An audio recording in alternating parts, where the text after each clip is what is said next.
from the CBS Bay Area studios, this is KPIX 5 News. Welcome back. It's just before 6:30. Good morning. I'm Andrea Nakano in for Devin Feely. And I'm Julie Watts, and we'll start this half hour with a check of your forecast. So we do have a red flag warning in effect up near the Mendocino complex fires. We're looking at some gusty winds up there on the ridge tops and certainly low humidity.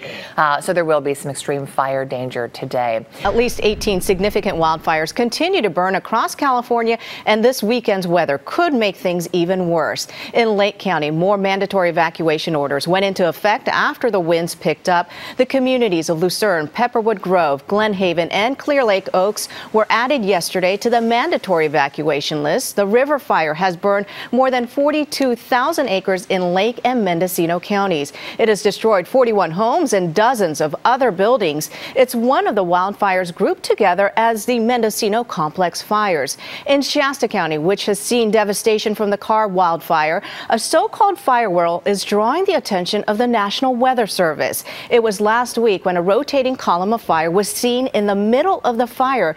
It damaged roofs, uprooted trees, and left pieces of metal strewn about neighborhoods.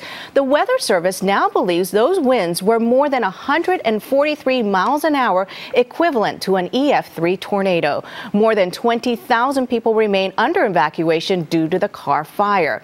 More help, though, is on the way to the West Coast. Nearly 200 firefighters from Australia and New Zealand will spend 6 weeks helping battle wildfires in California, as well as Oregon and Washington. Well, ocean temperatures are breaking records in San Diego County. According to UC San Diego, the sea temperature at the Scripps Pier in La Jolla reached 78.6 degrees this week. That is the hottest the pier water has ever been in its 102-year history.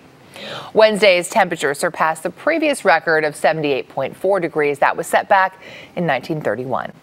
It's a new legal setback for the Trump administration in its attempt to phase out DACA, the Deferred Action for Childhood Arrival program. The program prevents deportation of adult immigrants who were brought to the U.S. illegally when they were children. Yesterday, a federal judge ordered the administration to restart DACA in full. He's giving the federal government until August 23rd to appeal. Unlike other DACA rulings, this one calls for the government to accept new applications, not just renewals. After missing a court-ordered deadline to reunite family members separated at the U.S.-Mexico border, the Trump administration wants someone else to take charge of that effort. Thursday, government attorneys asked a judge to order the ACLU to take the lead in finding hundreds of parents who have not been reunited with their kids. The ACLU, in turn, asked a judge to order the government to keep working on its own. The civil rights group says it is willing to assist the government. Meanwhile, an Arizona man is in custody accused of molesting a teenage girl at an immigrant holding facility. Fernando Negrete is accused of unwanted kissing and touching involving a 14-year-old victim at the Southwest Key facility in Phoenix. These facilities are really at risk for being gold mines for child predators. Well, we need to make sure that because this is an incredibly dangerous situation, that they have the best training and best staffing possible. Earlier this week, lawmakers grilled the executive associated director of ICE about family residential centers like Southwest Key. He described it as having a dorm-like setup and compared it to summer camp.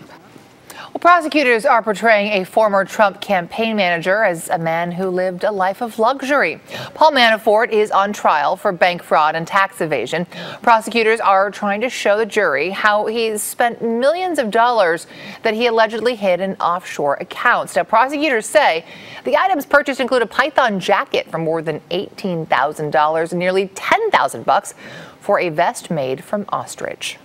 California is vowing to fight the Trump administration's plan that would end the state's tough fuel economy standards. Currently, California is allowed to set its own emission standards because it had particularly bad air quality issues. Under the Trump administration's proposal, the state would not be able to set its own standards. Environmental experts say it's clear the regulations work. No smog alerts in the past 15 years. We no longer have carbon monoxide pollution that we used to breathe all the time. These regulations have led to incredible benefits in improved human health. The proposal would also freeze mileage standards in 2020. After that, automakers would not have to keep making cars more fuel efficient. The Trump administration says its plan would make new cars with better safety features more affordable, therefore reducing accidents and fatalities. Well, BART service should be back to normal this morning after 2 men were stabbed during a fight on a train. It started shortly before 8 last night on a Richmond-bound train, then continued onto a platform at the MacArthur station in Oakland. BART says the injuries are not considered life-threatening and there's no word on any arrests. The transit agency briefly closed the MacArthur station last night so investigators could collect evidence. A rash of car break-ins has hit the Stanford campus, and there have been about 3 dozen burglaries on these streets, all since the second half of July. So the stolen items include laptops, tablets, computers, and backpacks. In each case, the thieves broke a car window to get in. Now, campus police say neighboring law enforcement agencies have made some arrests. You'll need to give yourself some extra time if you're taking BART through Oakland this weekend. KPIX 5 traffic reporter Jacqueline Dunn on the weekend track work that could add some time to your trip. Attention BART riders, there will be maintenance repair work on the tracks this weekend, Saturday and Sunday, meaning that there will be no train service between West Oakland Station and the 19th Street Station. So riders can catch an AC transit bus. They will be assisting with transporting all of those riders between the 2 stations. Do keep in mind, this is going to add a good 10 to 15 minutes to your trip, so please plan accordingly. If you are trying to transfer for service over to West Oakland, you will need to use the 19th Street Station to do so. All of that work should be wrapped up by Sunday evening, opening in time for the Monday morning commute. Well, the hassle of those long wait times at DMV offices is hopefully about to get a little shorter. Saturday hours are expected to be added to 60 locations. Expanded services started last month on a limited scale every other weekend. Now all services except driving tests will be offered. Got a little baseball up top. What a finish for the Oakland A's, and the way they got it rolling. They're not asking for it. They're taking it. They're taking this playoff drive by the throat. On Friday, A's pitcher struck out 13 Detroit Tigers in front of over 35,000. Great grab of the game of the 10th. Stephen Piscotty, that's how you save a run. Into the inning. And then Ramon Laureano, a call-up. His first major league hit, a walk-off? Oh, A's won, Tigers nothing. Their wild card lead increased to a game and a half. They've won 31 of their last 41 games. Hey, you Giants kids, taking it all in at Arizona with the Diamondbacks. Boy, a 5-run first inning. The pitcher, Patrick Corbin, found a hole with the bases loaded. 2 runs scored. It was 5-1. In that inning, Buster Posey took one off the mask. It affected him so much, came out of the game in the 3rd inning.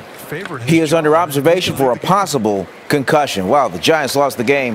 Final of 6-3. 4-game win streak is over. It is early August, and baseball, my friends, is really heating up. That's enough. I'll see you later.